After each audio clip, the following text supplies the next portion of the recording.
أعوذ بالله من الشيطان الرجيم.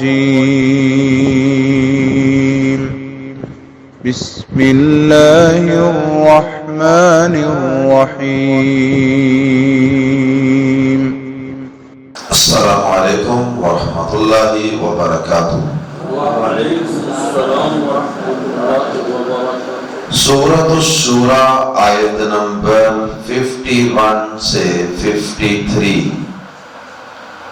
اور یہ اس سورہ مبارکہ کا آخری سبق ہے. ان الحمد للہ والصلاۃ والسلام علی رسول اللہ اما بعد. اعوذ باللہ السمیع العلیم من الشیطان الرجیم من ہمزہ ونفخہ ونفثہ. وما كان لبشر أن يكلمه الله إلا وحيا أو من وراء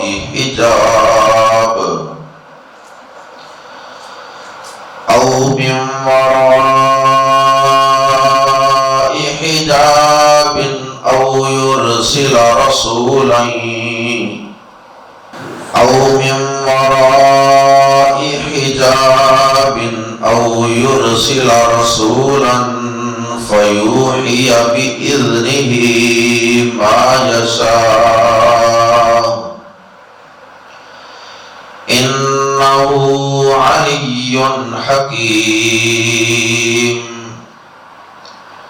وكذلك أوحينا إليك روحا من أمرنا ما كنت تدري ما الكتاب ولا الإيمان ولكن جعلناه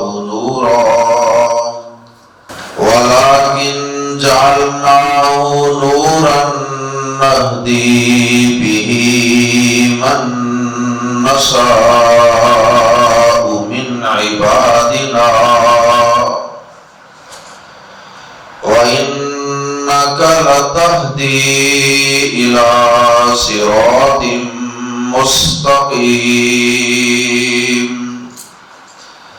صراط الله الذي له ما في السماوات وما في الأرض. ألا إلى الله تصير الأمور. کفار کی طرف سے پیارے نبی جناب محمد رسول اللہ صلی اللہ علیہ وسلم کی نبوت و رسالت پر کئی طرح کے اعتراض کیے جاتے تھے کفار کی طرف سے، اور وہ اگرچہ ہوتے تو ضد اور ہٹ درمی کی بنیاد پر تھے اور اعتراض برائے اعتراض ہوتے تھے. لیکن بہرحال وہ جیسے بھی کھوکھلے اور بے بنیاد اعتراض ہوتے تھے، اللہ پاک قرآن مجید میں ان کے بار بار جوابات دیتے. ان کے اعتراضات میں سے ایک اعتراض یہ تھا، جیسا کہ سورۃ البقرہ آیت نمبر 118 میں یہ بات گزر چکی ہے کہ وہ کہتے تھے کہ اے محمد صلی اللہ علیہ وسلم، اگر وہ اللہ آپ پہ وحی نازل کرتا ہے، آپ پہ دین نازل کرتا ہے، تو لولا یکلمنا اللہ، وہ اللہ ہم سے کلام کیوں نہیں کرتا؟ وہ اللہ ہم سے ہی براہ راست کلام کرے اور ہمیں ہی اپنے احکامات بتا دے. اور سورۃ المدثر میں اس بات کا بھی ذکر ہے کہ اللہ پاک فرماتے ہیں کہ بل یرید کل امرئ منہم ان یؤتی ونشرا، بلکہ ان کا حال تو یہ ہے ان کافروں کا کہ ان میں سے ہر شخص یہ خواہش رکھتا ہے کہ اسے ایک کھلا صحیفہ دیا جائے. ہر شخص کی یہ خواہش، مجھے میری کتاب الگ دی جائے، تمہیں تمہاری کتاب الگ دی جائے، اسے اس کا صحیفہ الگ دیا جائے. تو اللہ رب العزت نے آیات زیر تفسیر میں سب سے پہلے کافروں کے اس اعتراض کا جواب دیا کہ پہلی بات تو یہ ہے کہ اللہ احکم الحاکمین کا یہ مقام اور سٹیٹس نہیں ہے کہ وہ ہر بندے سے الگ الگ کلام کرتا رہے اور ہر ایک پر الگ الگ کتابیں اور صحیفے اور احکامات نازل کرے. پہلی بات تو یہ ہے کہ اللہ پاک سے کوئی بندہ براہ راست ہم کلام ہونے کی ہمت اور طاقت ہی نہیں رکھتا، اور کوئی شخص براہ راست آمنے سامنے ہو کر اللہ تعالیٰ کو دیکھے اور اللہ سے ہم کلام ہو، یہ ممکن ہی نہیں. اور حضرت موسیٰ علیہ السلام نے بھی اس خواہش کا اظہار کیا، بے ہوش ہو کر گر گئے. اور پھر پیارے نبی صلی اللہ علیہ وسلم کا فرمان ہے صحیح مسلم کتاب الایمان میں، نبی صلی اللہ علیہ وسلم فرماتے ہیں حجابہ النور، وفی روایت ابی بکر النار، کہ اللہ تعالی کا حجاب نور ہے، نور. اور ایک دوسری روایت میں ہے کہ اس کا حجاب نار ہے. اور اگر اللہ پاک اس نور یا نار کے حجاب کو ہٹا دے تو اللہ پاک کی نظر جہاں تک جائے. اب اللہ پاک کی نظر کہاں تک جائے؟ اس کی نظر کی کوئی حد ہو؟ اس کی نظر تو ہر چیز تک پہنچے گی.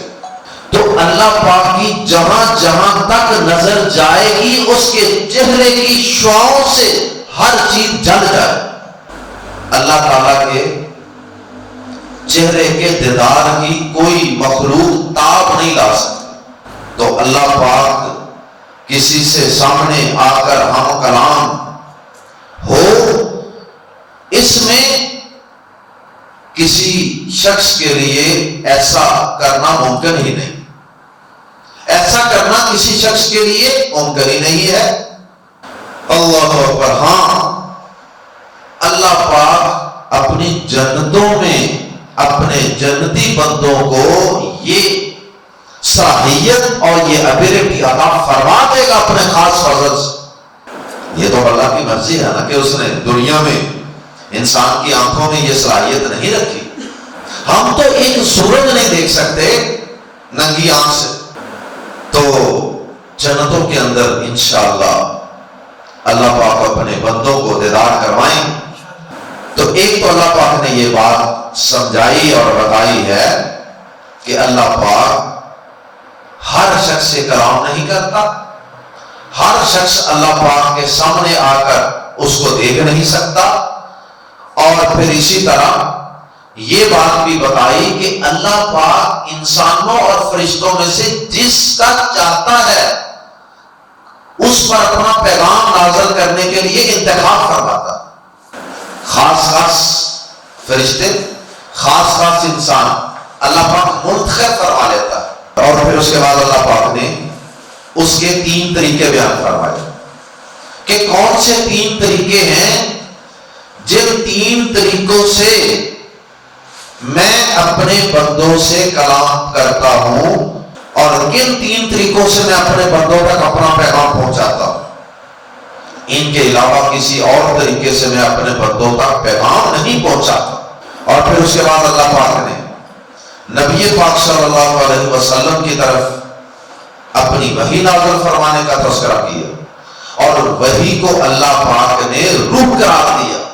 اور پھر اللہ پاک نے یہ بتایا کہ اے نبی صلی اللہ علیہ وسلم اس وحی سے اور اس قرآن سے اور اس ہمارے پیغام کے اترنے سے پہلے آپ اس کتاب کو اور ایمان کی پوری تفصیلات کو اور احکامات اور عبادات اور یہ ساری جو تفصیلات ہیں ان کو پوری تفصیل اور گہرائی کے ساتھ نہیں جانتے تھے۔ اور پھر آخر میں یہ بات بتائی کہ اس قرآن مجید کا مقصد کیا ہے۔ اس قرآن مجید کا مقصد لوگوں کو جہالت و تاریکی کے اندھیروں سے نکالنا ہے۔ آئیے قرآن مجید کے الفاظ میں پڑھتے ہیں۔ سب سے پہلے وحی کا تذکرہ، وما اور نہیں، کانا ہے، وما کانا اور نہیں ہے مراد ہے اور ممکن نہیں ہے، لی کے لیے باشرن کسی بشر کے، وما کانا لی باشرن اور کسی بشر کے لیے ممکن نہیں ہے، ان کے یکلما کے کلام کرے ہو اس سے، بات کرے کلام کرے ہو اس سے، اللہ اللہ، اور کسی بشر کے لیے ممکن نہیں کہ اللہ اس سے کلام کرے، الا وحیا مگر وحی کے ذریعے۔ آگے اللہ کے بعد اللہ پاک نے 3 صورتیں بیان فرمائی۔ پہلی صورت اگرچہ عرف عام میں ہم ہر صورت کو وحی سمجھتے ہیں، لیکن یہاں اللہ پاک نے ان 3 صورتوں کی الگ الگ وضاحت فرمائی، اپنا پیغام پہنچانے کی 3 صورتیں، چوتھی کوئی صورت نہیں، 3 صورتیں بیان فرمائی۔ الا وحیا پہلی صورت ہے مگر وحی کے ذریعے، اور وحی کا مطلب ہوتا ہے کہ کسی انتہائی خفیف اور خفیہ طریقے سے کوئی پیغام اللہ تعالیٰ اپنے کسی بندے کے دل میں، کسی رسول نبی کے دل میں ڈال دیتے ہیں، القاء فرما دیتے ہیں۔ اب یہ جو پیغام ہے یہ بیداری کی حالت میں بھی ڈالا جا سکتا ہے، اور یہ پیغام نیند کی حالت میں خواب کی شکل میں بھی ڈالا جا سکتا ہے۔ اللہ اکبر، کیونکہ انبیاء کرام کے خواب بھی وحی ہوا کرتے ہیں، جیسا کہ سورہ صافات میں حضرت ابراہیم علیہ السلام کو حضرت اسماعیل کو ذبح کرنے کا پورا واقعہ تفصیل سے موجود ہے۔ تو کسی نبی رسول کے دل میں اللہ تعالیٰ کا کوئی بات چپکے سے ڈال دینا بغیر کسی فرشتے کے ذریعے کے بغیر، براہ راست کسی نبی رسول کے دل میں اللہ تعالیٰ کا کسی بات کو ڈال دے، اور یہ بیداری کی حالت میں بھی ہو سکتا ہے اور نیند کی حالت میں، دونوں صورتیں اس میں آ جائیں گی۔ الا وحیا مگر وحی کے ذریعے۔ دوسری صورت، او یا پھر من ورائی حجاب، یا پھر ورائی من سے، ورائی پیچھے یا پرے، من ورائی پیچھے سے، حجاب پردے کے، یا پردے کے پیچھے سے، جیسے اللہ پاک نے موسیٰ علیہ السلام سے کلام فرمایا تھا، لیکن انہوں نے اللہ پاک کو دیکھنے کی درخواست کر دی تو وہ دعا، دیکھنے کی دعا قبول نہیں ہوئی۔ او من ورائی حجاب، یا پھر پردے کے ذریعے سے اللہ تعالیٰ کسی سے ہم کلام ہوتا ہے، کیونکہ بغیر حجاب اور پردے کے آمنے سامنے تو اللہ تعالیٰ کو کوئی دیکھنے کی سکت اور طاقت نہیں رکھتا اس دنیا میں، جس کی وضاحت میں پہلے عرض کر چکا۔ تو یہ براہ راست دونوں طریقے جو ہیں یہ براہ راست۔ او یا یرسلا، یا وہ بھیجے، رسولا کوئی رسول، یا پھر اللہ تعالیٰ کوئی رسول، رسول کا مطلب میسنجر، پیغمبر، یعنی مراد ہے کہ کوئی فرشتہ بھیج کر اللہ تعالیٰ اپنے کسی رسول سے، پیغمبر سے بات کرے۔ رسول یہاں فرشتے کے لیے استعمال ہوا ہے۔ او یرسلا رسولا، یا پھر اپنا وہ کوئی پیغام رساں بھیج دے۔ اللہ اکبر، یا رسول بھیجے، رسول فرشتوں میں سے بھی ہوتے ہیں، تو وہ جا کر، جیسے جبریل علیہ السلام سب سے زیادہ مشہور ہیں، اور فرشتے جو ہیں وہ بھی اللہ تعالیٰ کا پیغام لے کر جاتے ہیں، لیکن سب سے زیادہ معروف وہ جبریل علیہ السلام۔ تو یہ 3 صورتیں ہیں اللہ پاک کے اپنے بندوں سے کلام کرنے کی، اپنے بندوں تک اپنا پیغام پہنچانے کی۔ اس کے علاوہ اے کافروں جو تمہارے مطالبے ہیں نا الٹ پٹانگ، اور ہمیں سے ہر شخص کو اللہ تعالیٰ الگ الگ صحیفے عطا کرے، یہ سب فضول باتیں ہیں۔ اللہ تعالیٰ اس طریقے سے کسی سے کلام نہیں کیا کرتا۔ دنیا کے اندر یہ چھوٹے چھوٹے بادشاہ یہ ہر ایرے وغیرہ سے بات نہیں کرتے، تو اللہ جو بادشاہوں کا بادشاہ ہے اس سے یہ مطالبہ کر رہے ہو کہ وہ ہمیں سے ہر ایک سے کلام کرے۔ اللہ اکبر۔ آگے فرمایا انہو بے شک وہ علی بے حد بلند ہے، علی مبالغہ ہے، علی بے حد بلند ہے، حکیم کمال حکمت والا ہے۔ علی وہ بہت بلند ہے۔ کس چیز سے بلند ہے؟ اس چیز سے بلند ہے کہ وہ ایک ایک بشر سے، اپنی مخلوق میں سے ایک ایک بندے سے کلام کرنا شروع کر دے۔ وہ تو اس کا مقام تو اس سے بہت بلند والا ہے۔ اور حکیم وہ کمال حکمت والا ہے، جس حکمت کے تحت وہ ہر بشر سے کلام نہیں کرتا۔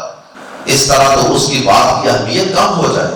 اس کے بعد اگلی آیت میں فرمایا وَكَذَلِكَ، اور اسی طرح اے نبی پاک صلی اللہ علیہ وسلم، یہ تو ہم نے ایک جنرل اور مطلق قاعدہ قانون بتایا تھا وحی کا، پیغام رسانی کا۔ اب ہم آتے ہیں آپ کی طرف۔ یہ تو سارے رسولوں کے بارے میں بتایا تھا نا، اب فرمایا وَكَذَلِكَ، اور اسی طرح اوحینا، ہم نے وحی کی، الیک، آپ کی طرف، اور اسی طرح ہم نے پیغام بھیجا یا وحی کی الیک، یہ اصل میں ہے الہ جمع کا، آپ کی طرف اے پیارے نبی صلی اللہ علیہ وسلم۔ اسی طرح ہم نے آپ کی طرف وحی کی روحاً، ایک روح کی، ایک روح کی وحی کی۔ یہ روح کیا ہے؟ روح سے مراد قرآن ہے، نبی صلی اللہ علیہ وسلم کی سنت ہے، آپ کا طریقہ ہے۔ جو کچھ آپ پہ اتارا گیا قرآن، سنت، حدیث، وہ سارا کچھ روح ہے۔ اور روح کا معنی ہوتا ہے زندگی، اور کہتے ہیں نا کہ جی انسان کے اندر سے روح نکل گئی ہے تو وہ مردہ ہو گیا۔ تو یہ جو وحی ہے اس کو روح کیوں کہا گیا؟ اس لیے کہ یہ وحی، یہ قرآن، یہ سنت، یہ حدیث، یہ آسمان سے آنے والا اللہ کا پیغام، یہ انسان کے دل کو حقیقی زندگی عطا کرتا ہے۔ اس وحی اور اس پیغام اور اس قرآن کے بغیر انسان کا دل مردہ ہوتا۔ اور دوسری بات یہ کہ آخرت کی جو زندگی ہے نا، وہ صحیح معنوں میں اسی شخص کی زندگی ہوگی جو اس روح اور اس وحی اور اس پیغام کے مطابق زندگی گزارے۔ تو آخرت کی دائمی زندگی پانے کے لیے بھی اس روح کو اپنانا ہوگا، اس لیے اس کو روح کہا گیا ہے۔ وَكَذَلِكَ أَوْحَيْنَا، اور اسی طرح ہم نے وحی کی الیک، آپ کی طرف، روحاً، ایک روح کی، ایک زندگی کی، من امرنا، اپنے حکم سے، اور اسی طرح ہم نے آپ کی طرف اپنے حکم سے ایک روح کی وحی کی، ایک زندگی کی وحی کی، زندگی بخشنے والی چیز کی وحی کی۔ اس کے بعد اللہ پاک نے فرمایا کہ ما کنت، ما نہیں، کنتا تو تھا، ما کنتا تو نہیں تھا، ما کنتو میں نہیں تھا، ما کنتا تو نہیں تھا، لفظی معنی اور ادب و احترام کے لیے، جو کہ نبی پاک صلی اللہ علیہ وسلم مراد ہے، اس لیے ہم کہیں گے ما کنتا، پیارے نبی صلی اللہ علیہ وسلم آپ نہیں تھے، تدری جانتے، یدری وہ جانتا، تدری تو جانتا، ادری میں جانتا، ندری ہم جانتے۔ تو تدری آپ جانتے، ما کنتا تدری آپ نہیں جانتے تھے اے نبی صلی اللہ علیہ وسلم، مل کتاب کیا ہے کتاب، ولا اور نہ ہی الایمان ایمان، آپ نہیں جانتے تھے کہ کتاب کیا ہے اور نہ یہ کہ ایمان کیا ہے۔ تو ایک تو اس نے یہ بات اللہ پاک نے کیوں کی، بعض لوگ جو ان اس طرح کی آیات کو سب ہی جانتے ہیں اور سب ہی دیکھتے ہیں، وہ کہہ دیتے ہیں جی اس سے نبی صلی اللہ علیہ وسلم کی نعوذ باللہ شان کم ہوتی ہے، حالانکہ ہم یہ سمجھتے ہیں کہ اس طرح کی آیات سے نبی صلی اللہ علیہ وسلم کی شان بڑھتی ہے۔ اللہ پاک ایسی آیات کیسے نازل کر سکتا ہے قرآن پاک میں جس سے اس کے پیارے حبیب کی شان کم ہوتی ہے؟ اللہ پاک سے بڑا اپنے نبی کی شان بیان کرنے والا کون ہے؟ اللہ سے بڑھ کے اپنے نبی کی شان اور مقام بیان کرنے والا کائنات میں ہے کوئی؟ تو اس میں اپنا سمجھنے کا زاویہ ہے نا، انداز ہے نا۔ تو اس میں پہلی بات تو یہ ہے کہ یہ نبی پاک صلی اللہ علیہ وسلم کو اللہ پاک نے اپنی نعمت کی یاد دہانی کروائی کہ اے نبی صلی اللہ علیہ وسلم آپ پہلے نہیں جانتے تھے، یہ سارا کچھ ہم نے آپ کو بتایا۔ دوسرا، اس میں نبی صلی اللہ علیہ وسلم کی شان میں اضافہ اس طرح ہے کہ یہ آپ کے سچا نبی ہونے کی بہت بڑی دلیل ہے۔ اگر نبی صلی اللہ علیہ وسلم نبی بننے سے پہلے سارا کچھ جانتے تھے تو پھر اللہ کی طرف سے کون سا پیغام آیا؟ سوال تو یہ ہے، تو پہلے آپ نہیں جانتے تھے، اللہ تعالیٰ نے آپ کو امی رکھا جان بوجھ کے، آپ کو لکھنا پڑھنا بھی اللہ نے نہیں سکھایا، اور براہ راست اللہ پاک نے خود آپ کا معلم بن کر آپ کو سارا کچھ سکھایا۔ اللہ اکبر۔ تو امی ہونے اور کتاب و ایمان کا علم نہ ہونے کے باوجود اتنی عظیم و شان کتاب لانا یہ محض اللہ تعالیٰ کی عنایت اور اس کی عطا تھی، اور اس کے بغیر یہ ممکن ہی نہیں تھا۔ تو بہرحال یہ بات بھی یاد رہے کہ نبی صلی اللہ علیہ وسلم کو اللہ پاک نے نبوت سے پہلے بھی کفر سے، شرک سے، بت پرستی سے، شراب اور اس طرح کے جو گناہ تھے اللہ پاک نے اپنے پیارے نبی کو ان چیزوں سے پہلے بھی بچا کے رکھا۔ تو اس کا مطلب یہ نہیں کہ آپ کو بالکل ان چیزوں کی کوئی سوجھ بوجھ نہیں تھی، کچھ نہ کچھ اجمالی طور پہ آپ ان چیزوں کو سمجھتے تھے، لیکن ان کی تفصیلات اور پھر اس ایمان کے مطابق جو اعمال ہیں، اعمال صالحہ مثلا حج، نماز، روزہ، زکات، ان پر بھی ایمان کا لفظ بولا جاتا، ان کی تفصیلات تو آپ نہیں جانتے تھے، کیونکہ ایمان کا لفظ جو ہے نا وہ اعمال صالحہ پر بھی بولا جاتا۔ اللہ اکبر۔ اور ویسے بھی قرآن مجید کے اندر اللہ پاک نے اپنی اس نعمت کا ذکر کئی مقامات پہ کیا۔ سورہ نساء آیت نمبر 113 اللہ پاک نے فرمایا وَأَنزَلَ اللَّهُ عَلَيْكَ الْكِتَابَ وَالْحِكْمَةَ وَعَلَّمَكَ مَا لَمْ تَكُنْ تَعْلَمُ، اور اللہ نے آپ پر کتاب اور حکمت نازل فرمائی اور تجھے وہ کچھ سکھایا جو آپ نہیں جانتے۔ سورہ ہود آیت نمبر 49 اللہ تعالیٰ فرماتے ہیں تِلْكَ مِنْ أَنْبَاءِ الْغَيْبِ نُوحِيهَا إِلَيْكَ، یہ غیب کی خبریں ہیں جو ہم آپ کی طرف وحی کرتے ہیں۔ مَا كُنْتَ تَعْلَمُهَا أَنْتَ وَلَا قَوْمُكَ مِنْ قَبْلِ هَذَا، اے پیارے حبیب ان غیب کی خبروں اور باتوں کو اس سے پہلے، ہمارے بتانے سے پہلے، ہماری وحی سے پہلے نہ آپ جانتے تھے نہ آپ کی قوم جانتی تھی۔ سورہ یوسف آیت نمبر 3 اللہ پاک نے یوسف علیہ السلام کا پورا واقعہ اپنے نبی کو بتایا اور ساتھ کہا وَإِن كُنْتَ مِنْ قَبْلِهِ لَمِنَ الْغَافِلِينَ، اے پیارے حبیب اس سے پہلے یقیناً آپ اس سے بے خبر تھے۔ تو اللہ پاک نے آپ کو بتایا تو آپ کو پتا چلا، یہ آپ کے سچا نبی ہونے کی دلیل ہے۔ اور اگر یہ ماننا جائے کہ آپ کو ساری باتوں کا پہلے علم تھا تو پھر آپ پر وحی کس چیز کی آتی تھی؟ جبریل امین کیا لے کر آتے تھے؟ تو یہ جو پیچھے والا حصہ ہے وَكَذَلِكَ أَوْحَيْنَا إِلَيْكَ رُوحًا مِّنْ أَمْرِنَا، اس حصے کی پھر تبدیل ہو جائے گی۔ تو فرمایا کہ اور اسی طرح ہم نے آپ کی طرف اپنے حکم سے ایک روح کی وحی کی، ایک زندگی کی وحی کی۔ مَا كُنْتَ تَدْرِي مَا الْكِتَابُ وَلَا الْإِيمَانُ، آپ نہیں جانتے تھے کہ کتاب کیا ہے اور نہ یہ کہ ایمان کیا ہے۔ وَلَكِنْ، اور لیکن جَعَلْنَاهُ، ہم نے بنا دیا ہے اسے نوراً، ایک ایسی روشنی، نہدی، ہم راہ دکھاتے ہیں، نہدی یہدی، تہدی، اہدی، نہدی، نہدی کا نون شروع میں جمع متکلم کا صیغہ، ہم راہ دکھاتے ہیں بھی اس کے ساتھ، یا ہم ہدایت دیتے ہیں یا ہم راہ پر چلاتے ہیں یا راہ دکھاتے ہیں، بھی اس کے ساتھ ہم نے اس قرآن کو نور بنایا۔ نور سے مراد نور ہدایت۔ قرآن مجید کو اللہ پاک نے کئی مقامات پہ نور ہدایت قرار دیا ہے، بے شمار مقامات میں نور ہدایت، نور ہدایت۔ وَلَكِنْ جَعَلْنَاهُ نُورًا، لیکن ہم نے اسے روشنی بنا دیا۔ قرآن کو روشنی کیوں کہا گیا؟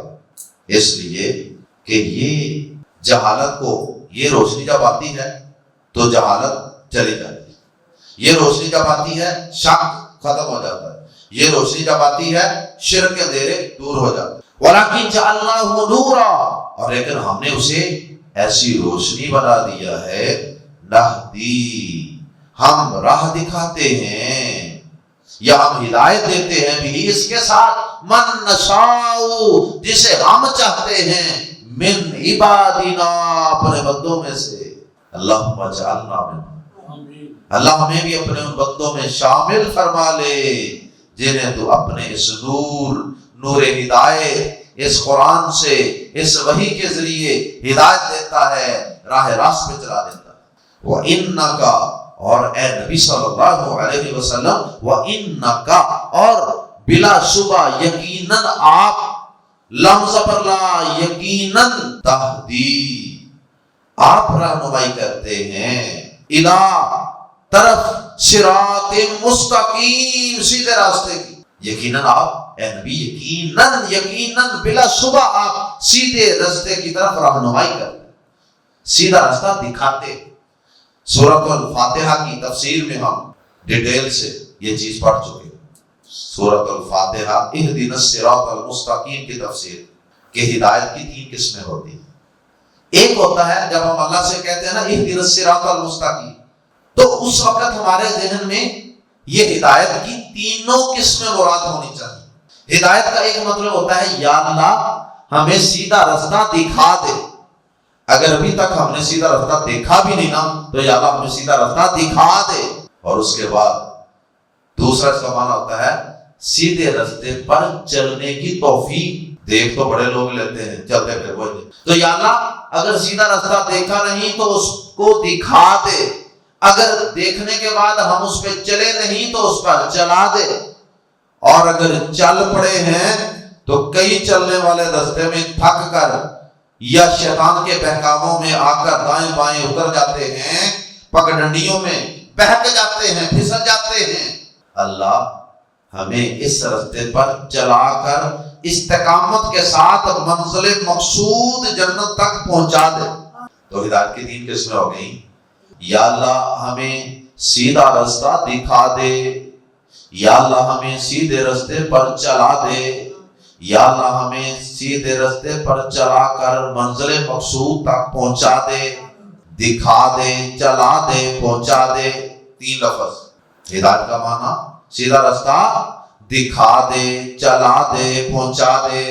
اللہ اکبر۔ تو وہاں ہم نے یہ بات بھی بتائی تھی کہ اللہ پاک نے قرآن مجید میں ایک جگہ پہ فرمایا ہے کہ اے نبی صلی اللہ علیہ وسلم انکا لا تہدی من احببت، اے نبی جسے آپ چاہیں، جسے آپ پسند کریں، آپ اسے ہدایت نہیں دے سکتے۔ اور یہاں اللہ تعالیٰ کیا فرما رہے ہیں؟ انکا لتہدی الی صراط مستقیم، اے نبی آپ یقیناً بلا شبہ صراط مستقیم کی ہدایت دیتے ہیں۔ دونوں میں کیا فرق ہوا؟ فرق یہی، وہ ہدایت کی جو تین قسمیں ہیں وہ ذہن میں لائیں، تین معنی، تین معنی ہیں اصل۔ نبی صلی اللہ علیہ وسلم تمام انبیاء، تمام اولیاء، تمام علماء، تمام داعیان، مبلغین لوگوں کو سیدھا راستہ یقیناً دکھاتے ہیں اور اس پر چلا نہیں سکتے اور نہ ہی منزل پر پہنچا سکتے۔ پہلا کام صرف کر سکتے ہیں ہدایت کا کہ راستہ دکھا سکتے، اس پر چلنے کی توفیق اور پھر چلنے کے بعد استقامت سے منزل مقصود جنت تک پہنچانا، یہ ہدایت کی اگلی دونوں قسمیں یہ اللہ کے اختیار، یہ کسی نبی، ولی، عالم، مبلغ، پیر، امام کسی کے اختیار ہے۔ تو جہاں اللہ پاک نے یہ کہا نا کہ اے نبی جسے آپ چاہیں اسے ہدایت نہیں دے سکتے، اس سے مراد وہ اگلی دو قسمیں ہیں۔ سیدھے راستے پر زبردستی آپ نہیں چلا سکتے، آپ نہیں کسی کا دل دین کی طرف موڑ سکتے۔ تو یہاں پھر کون سی ہدایت کی قسم مراد ہے؟ وَإِنَّكَ، اور بلا شبہ یقیناً آپ لام زبر لا ضرور تہدی ہدایت دیتے ہیں، رہنمائی کرتے ہیں، الی صراط مستقیم، سیدھی راہ کی طرف۔ مراد ہے کہ آپ سیدھا راستہ دکھاتے ہیں، ضرور دکھاتے ہیں، تو دکھا ہی سکتے ہیں بس۔ صراط اللہ، آگے صراط مستقیم کی وضاحت کر دی۔ صراط اللہ، اس اللہ کے راستے کی طرف، الذی، اس اللہ کے راستے کی طرف کہ جو لہو، اسی کا ہے، ما فی السماوات، جو کچھ آسمانوں میں ہے، و ما فی الارض، اور جو کچھ زمین میں، اس اللہ کے راستے کی طرف کہ جو کچھ آسمانوں میں ہے اور جو کچھ زمین میں ہے اسی کا، اس کے راستے کی طرف آپ لوگوں کو رہنمائی ضرور کرتے ہیں۔ آپ کا یہی کام ہے اور آپ یہ ذمہ داری احسن طریقے سے ادا کر رہے ہیں۔ اللہ، باقی انجام اینڈ نتیجے کیا نکلتے ہیں؟ اللہ، سن لو، الاللہ، جار مجرور شروع میں آ گیا، اس لیے اس میں ہی کا لفظ آ جائے گا، الاللہ، اللہ ہی کی طرف، یعنی صرف اللہ کی طرف، تسیرو، لوٹتے ہیں، الامور، تمام معاملات، الامور، ال کی وجہ سے ترجمہ کریں گے تمام معاملات، جس طرح الحمدللہ رب العالمین، تمام تعریف اللہ کے لیے، تسیر الامور، لوٹتے ہیں تمام معاملات، تمام معاملات اللہ کی طرف لوٹتے ہیں۔ کیا مطلب؟ کہ آپ لوگوں کی رہنمائی کر رہے ہیں، لوگوں کو گائیڈ کر رہے ہیں، سارا کچھ کر رہے ہیں، یا آپ کسی بھی اپنے اور کام کی، تبلیغ کے علاوہ بھی دنیا کے جتنے کام ہیں، آپ سب کی پلاننگ، منصوبہ بندیاں، سارا کچھ کرتے ہیں، پورا زور مارتے ہیں، لیکن اس کے بعد بھی اس کا نتیجہ کیا نکلتا ہے؟ آپ کے اختیار میں نہیں۔ ہر کام اللہ کے سامنے پیش کیا جاتا ہے، اللہ کی طرف لوٹتا ہے، اللہ کے سامنے حاضر ہوتا ہے۔ سورج روزانہ اللہ کے سامنے سجدہ ریز ہوتا ہے طلوع ہونے سے پہلے، اللہ جی اجازت ہے، اللہ اجازت دیتا ہے تو طلوع ہوتا ہے۔ اس کے بعد اسی طرح قیامت کے دن بھی، یہ تو دنیا ہے، قیامت کے دن بھی سارے معاملات، سارے اعمال اور سارے معاملات، سارا کچھ، سارے بندے، نیک بد، نیکیاں گناہ، سارا کچھ تمہارے رجسٹر، سارا کچھ اللہ کے سامنے پیش ہوگا، اور پھر اللہ تعالیٰ ان کے فیصلے فرمائیں گے۔ کسی کو معاف کر دیا جائے گا، کسی کو تھوڑی بہت سزا مل جائے گی، اور کسی کو معافی نہیں ملے گی، کسی پر اللہ تعالیٰ اپنا فضل فرما دے گا۔ اللہم اجعلنا منہم، اللہم اجعلنا منہم۔ اللہ ہم سب کو قرآن مجید کو سمجھنے، پڑھنے اور اس نور ہدایت سے فائدہ اٹھانے کی توفیق عطا فرمائے۔ اللہ ہمیں صراط مستقیم دکھا دے، اللہ ہمیں صراط مستقیم پہ چلا دے، اللہ ہمیں صراط مستقیم پہ چلا کے جنت جو ہماری منزل مقصود ہے، اللہ اس جنت تک پہنچا دے، اور وہاں اپنے بندوں سے، انبیاء کرام سے، صالحین سے، اولیاء اللہ سے، صحابہ کرام سے اللہ ہماری ملاقاتیں کروا دے۔ توفنا مسلما والحقنا بالصالحین، سبحانک اللہم وبحمدک، اشہد ان لا الہ الا انت، استغفرک واتوب الیک۔